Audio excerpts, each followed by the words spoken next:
Hello everyone, welcome to my channel. In this video, we are going to solve 3 divided 1 by 3 times 3. So let's start with today's video solution. So this looks simple, but still many people fail to solve because they did not take a right approach. What they do, they cancel out the 3 with 3 and then 3 divided 1 as 3, which is a wrong answer and wrong approach. Yes, you heard it right.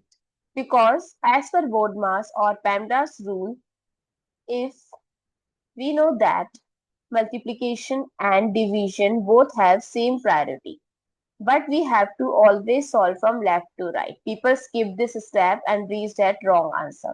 If you follow this step, then 3 divided 1 by 3 times 3, left to right. This part.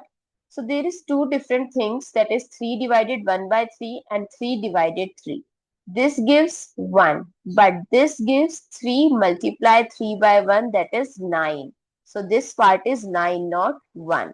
Now 9 times 3 is 27. So what is the correct answer? 27, not 3. I hope it's clear and you find it useful. So don't forget to share your feedback through like, share, comment and subscribe to my channel. Thanks for watching. See you in the next video.